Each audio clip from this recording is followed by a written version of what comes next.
سورة الفیل. فیل په عربی کې ویل کېږي هاتي ته، او دې صورت د ځکه سورې فیل وایي چې په دې کې الله پاک د هاتیانو بیان کوي. واقعه دوام ان شاء الله عین به پوه شي. دا مکی صورت دی، په ترتیب عثماني کې 105 نمبر دی، او په ترتیب د نزول کې چې کوم دی نو دا 19 نمبر دی. نازل شوی د مخکې د سورة الفلق نه او پس د سورة الکافرون نه. ربط او مناسبت د دې سورت د ما قبل سره معلوم دی. وړاندې چې کوم دی نو بیان شو د تزهید من الدنیا الذي جمع مالا وعددا. الله وی دی جمع کوي مال لره او شمیر یې. نو وړاندې صورت شو بیان شو د تزهید من الدنیا. تاسو دنیا سره مینه مه ساتئ، د دنیا محبت به هلاک کی. اوس دلته کې الله تعالی نمونه بیانوي د هلاکت د ابرهه چې په لکه محبت د دنیا راغې هغه الله هلاک کو. نو دې صورت کې الله تعالی نمونه بیانوي چې د دنیا سره مینه وا د الله محبت و سرنو الله هلاک کو. خلاصه د صورت نمونه د تخویف دنیوي، بیان د نمونه د تخویف دنیوي، دا د صورت خلاصه ده. دا واقعونه راغلی و د نبی علیہ الصلوۃ والسلام د پیدایش په کال باندې.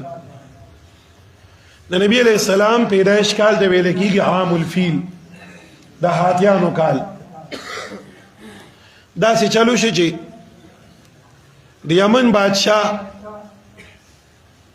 حکم وکړو چې دا خلک ټول روان دي او مکې ته ځي، عربو ته ځي. نو هلته کې دی چې کوم دی نو څه کوي، د خانه کعبې نه چاپېره ګرځي.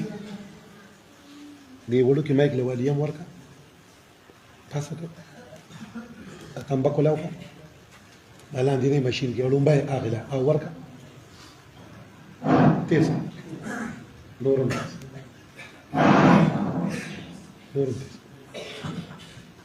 نو دا خلق ټول یمن ته روان دي دا خانه کعبه ته. نو د دې هغه ټول معیشت انکم هغه ټول مکی والو ته پاتې کیږي. نو دا سی وو کو چې هر موږ بدلته کې خپل خانه کعبه جوړه کو په یمن کې. نو د نور خلق بم راځي دلته کې، نو موږ ته بداغي غمدن پاتې کیږي. په یمن کې یو کوټه جوړه کړه او خلکو ته وی چې راځي د دې نه غیر چاپیره تاویږي، طوافونه کوي، دا ستاسو لپاره عبادت خانه ده. اوس په دې خو نه پوهېدل چا د الله کور دی، بیت الله دی، هغې د عظمت د الله د کور د وجې ملاو دی. به هر حال د عربو نه یو کس لاړه نو دا کور بې عزتي وکړه، روانه یې کړه یا پکې ګندګي وکړه، خو د هغه کمرې بې عزتي وله وکړه چې ولې ته د الله د کور په مقابله کې داسې جوړې. بس هغه یمنیان چې کوم دي هغه یې په ضد کې راغلل، یمن والا په ضد کې راغلل چې عرب لګېدلي د مکې والا زمونږ د کور بې ادبي کړې ده،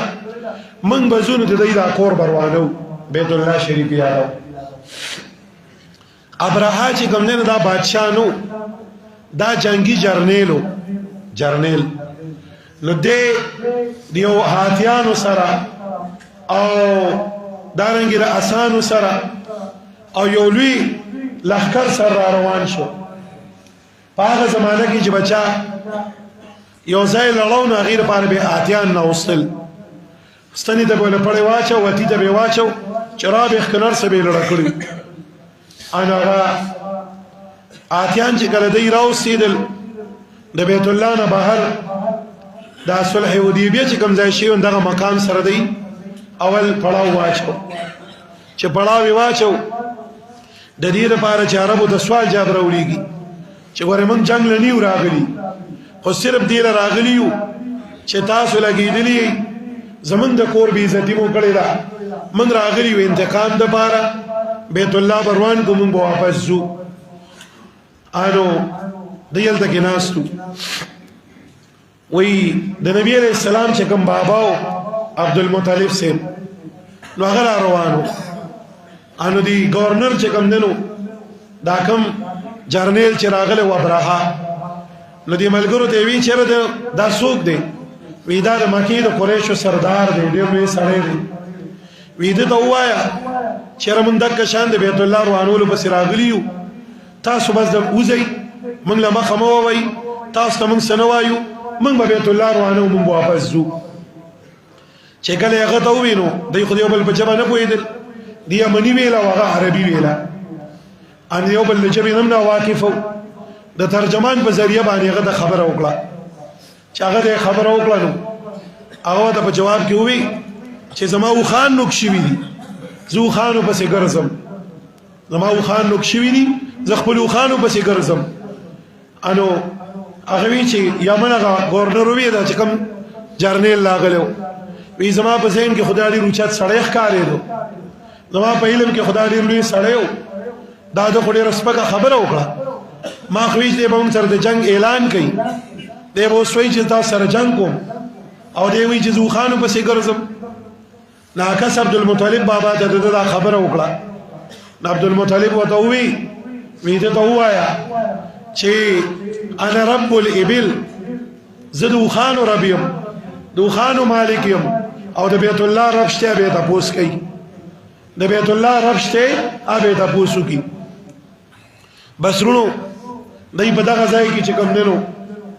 د دی کې یو مشر آتي و د هغه نوم دی محمود هغه چې به کوم پلټن دا ټول به پسې تلل محمود آتي دی پاسې نه چې خانه کعبې ته ولا مخکې نه مخ ته وایي که یمن ته مخکې نو ځي که شام ته ولا مخکې نو ځي که بل خوا ولا مخکې نو ځي خو چې کله بیت الله طرف ته ولا مخکې نه مخ راته وایي وی وو وی ډباو په هیڅ طریقه باندې هغه غاړه کېنښوده هغه اوښ روان نه شو دا آتي دی کې الله جل جلاله د سمندر د غاړې نه مرغۍ راوچتې کړې مرغۍ وړې وړې مرغۍ وي او یوې مرغۍ سر بدري کاڼي یو کاڼی په خوله کې یو په یو پنجه کې او بل په بله پنجه کې او د دې نسور د دانې په شان کاڼي خورونو کاڼی نه وې ټمبه مو چربر نه به راخوشې کړل د سړي نه به پورې ووتو د څاروي نه به ووتېدو په ځای باندې به یې شو په ځای باندې به الله یې کړو ختم به کړو ابرها چې دا حالت ولید نو تښتېدل پوج هلاک شو دونه وال لړو چې ورسېد بادشاه په تمو وایي سې به سرې وکړل وی بادشاه مونږ خو تباه شو وی ولې وی وړای وړې مرغۍ وي رابله او کاڼه به راغوزار کو او څاروی به هم هلاک کو پوجي به هم هلاک کو وی دا څنګه مرغۍ وه دا څومره کاڼې و چې کاڼې به راغی او دومره اور به یې بل کو وی ته یې نه منې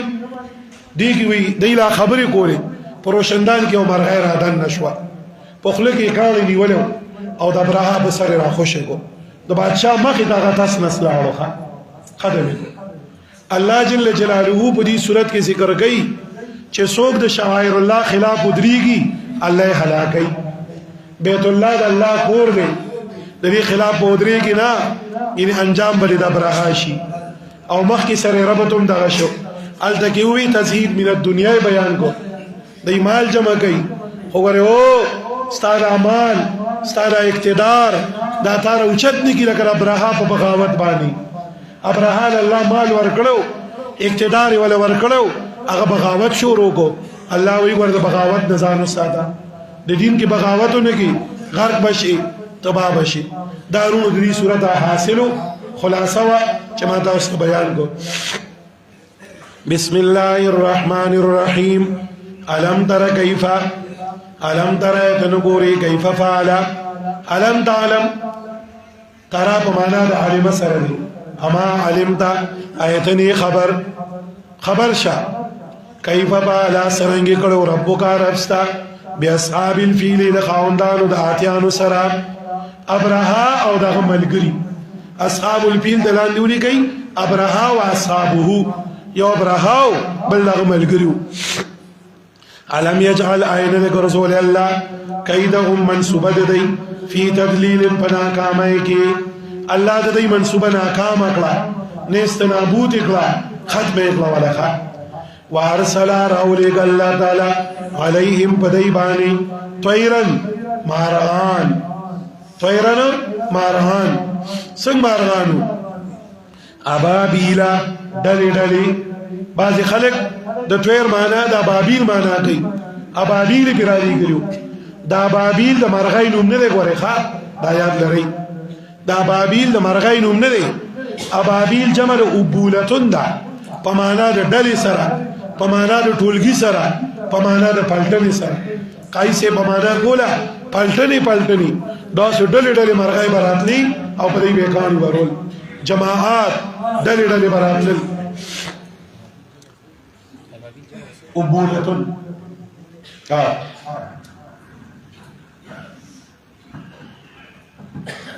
ترمیم چویشتر دی لرا بحجارت پگٹو باندی من سجیل دٹی کرونا سجیل آغا کانے چه پور کی پوخ کڑے شوی دا ماخوز رسنگ دلنا پوخ کڑے شوی کلک کڑے شوی کلک کانیو پاگی بانی بیوشتل فجالهم ویگرزول دی لرا کاسب ماکول پشاندا گیا خور رکڑی شوی ماکول جولی شوی لکه بعضی وقت آخرا پا جام کمزوری شی نو چه خوراکو کی نا گیا بیا رو دوڑی چه خوراک کئی نا گیا را دوڑی جولی غرزی یا ماکول دا میخ او خوا چه پواخور کی وانڈا اخری او پوچے بسر کی دی پاتی شی اغیتا ماکول وی اللہ وی وگرزول دی لر اللہ پشان دا گیا خوڑلی شیوی جولی شیوی سورہ قریش